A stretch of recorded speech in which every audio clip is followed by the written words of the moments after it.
Hi guys, welcome back to my channel. I know I have been away for a long time, but I'm finally back now, trying to get my shit together. Is that going well?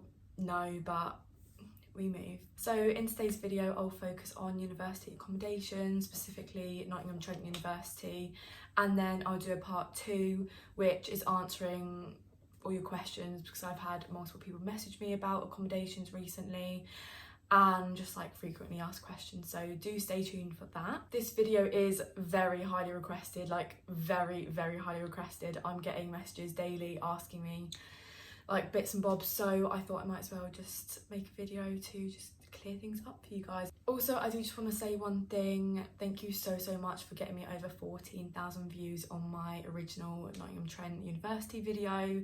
The response and the support has honestly been amazing, so yeah, thank you very much for that. If you haven't already watched it, then do go and watch that. I've also got a few other university videos on my channel, so do check them out because I'm sure they will help you too. Before we get started, I do just want to say, if you've got any questions, leave them down below in the comments or follow me and DM me. So please don't forget to subscribe to my channel if you've enjoyed this video, or if it's helped you, then please don't forget to hit the big thumbs up, and also turn on your post notifications so you know when part 2 is out and other university related videos.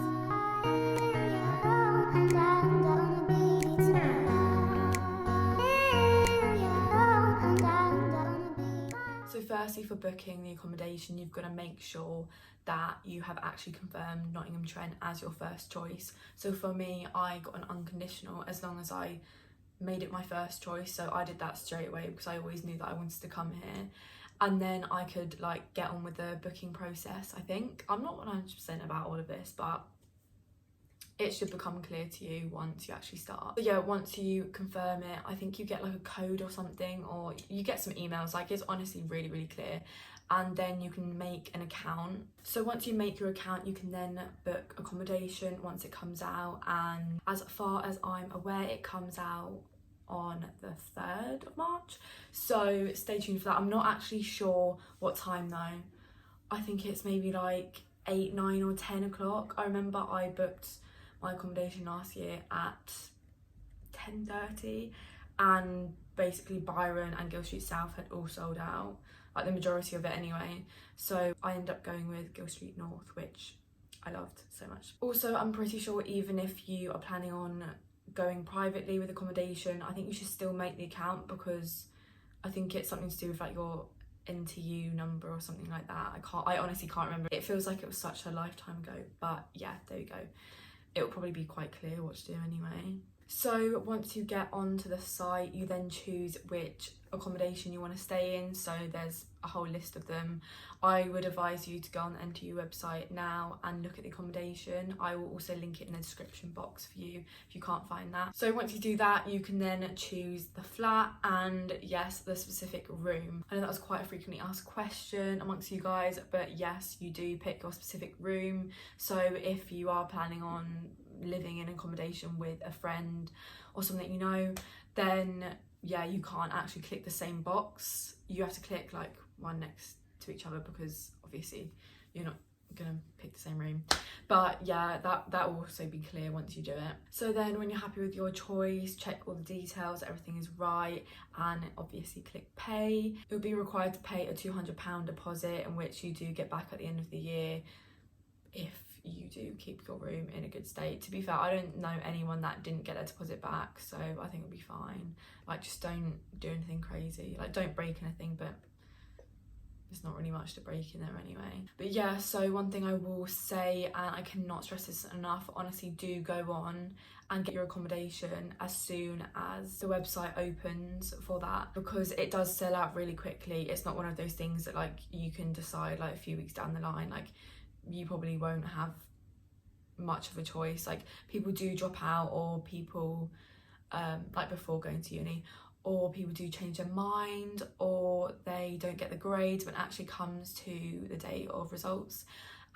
So there will be some spaces in accommodations, maybe even Byron and Gill Street South, which I know are also very popular, but don't rely on that. Do get in there quickly. So if you do have a conditional and you are waiting on your results, it means that your room can be taken away from you. I didn't actually know this, but yes, it can happen. So what happens then is you have to go through the whole process on whether, like, deciding whether you actually want to stay at the uni. If you do that, then you would have to talk to, I don't know, whoever you talk to, like the people who deal with all of that stuff, like on results day. But yeah, so talk to Nottingham Trent, and like hopefully some people will sort that out for you and either say, look, you don't have the right grades, or you can do this. Like, you would also be able to change subjects. So if you then really want to go here and there might be another subject you want to do, then you can actually switch to that and you might then get in.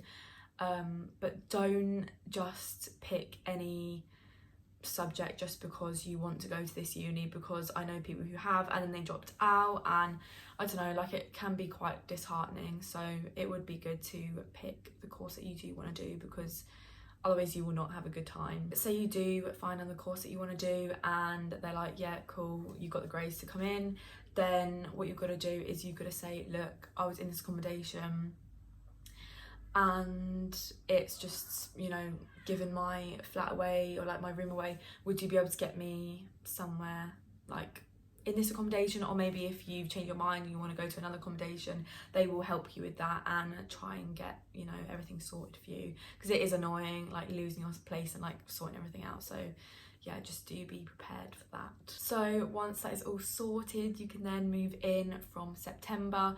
You'll also be kept up to date with any information you need, so do check your emails a lot. They'll send you out like the payments and stuff for the accommodations and like when you've got to pay and everything like that, even though I think in first year it comes out automatically.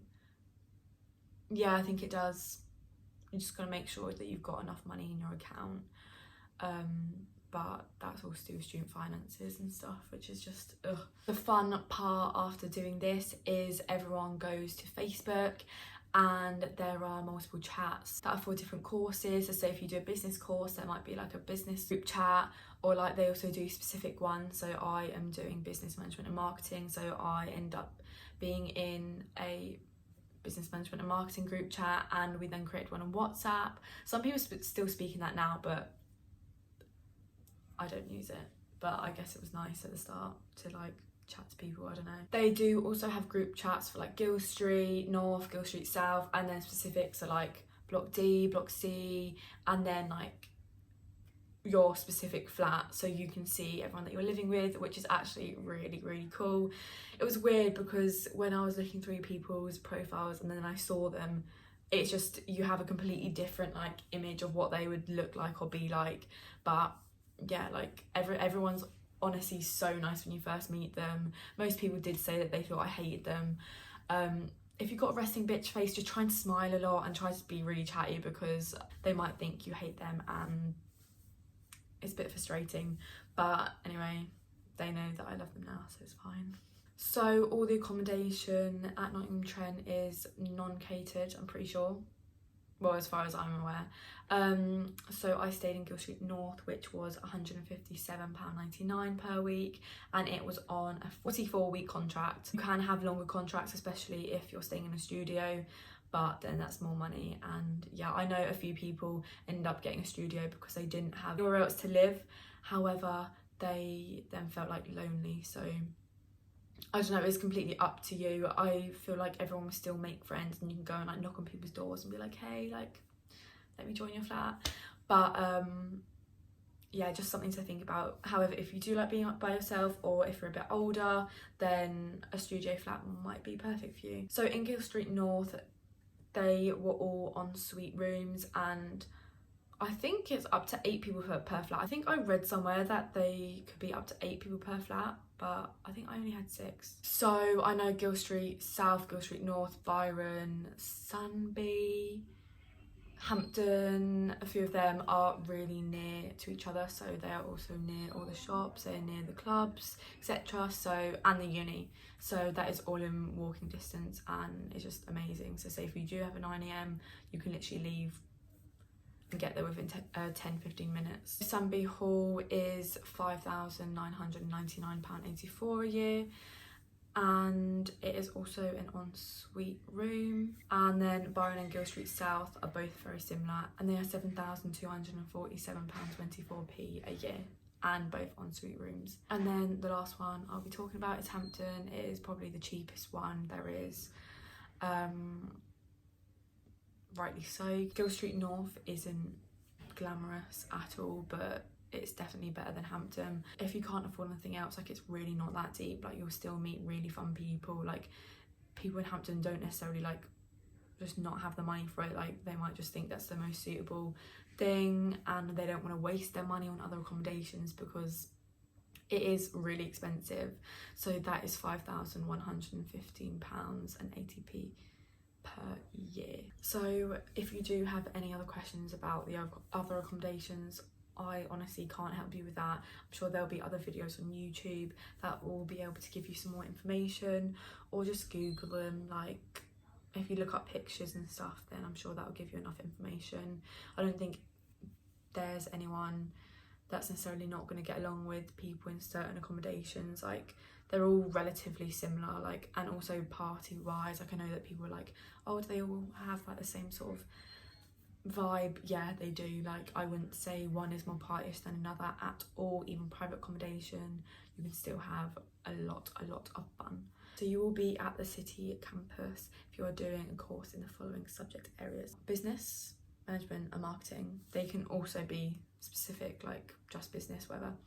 Law, criminology and justice, accounting, finance and economics, architecture and civil engineering, art and design, journalism, property, construction, surveying, psychology, sociology, health and social care, and youth studies. So it's a whole lot. I think like the sciences and stuff are in Clifton, and sports. So if you do sport, then a lot of it will be in Clifton, which I know some people end up staying in Clifton because they do sport, even though their course is in the city. So you just got to weigh up like what you think is best for you. If you do have your course in Clifton campus, I know that this is also a really big question. It is fine to live in the city. Like, all you have to do is get a tram. Like, it's not like that deep, but most people who live in the city obviously do have their course in the city because, or that just makes sense for them. And also, like, people are more likely to be in the city than, like, they'd rather be in the city than Clifton. So for this year, it was definitely worth some people probably like living in the city even though their course was in Clifton, because you don't really have to go in. But it just depends if you want to commute. Like, it just means you have to get up a little bit earlier, but it's honestly not that bad. I know people who did it. So we have now reached the end of the video. If you guys do have any questions, then feel free to just drop them down below, or do give me a message and I'll try and get back to you as quickly as possible. I hope that I have covered a lot of questions in this video, and do stay tuned for part 2 because I am answering a lot more questions, things to do with like the social side, stereotypes at uni, tips on accommodation and what to like watch out for, like cleaning, like messy flatmates, all of like stuff like that. So do stay tuned for that. I'll try and get that video out as soon as possible, probably like only a few days after this if I can. I am super busy at the moment. But yeah, anyway, thank you so much for watching. Please don't forget to like, comment and subscribe. It does really help out my channel. Also follow my Instagram and stay tuned for part 2.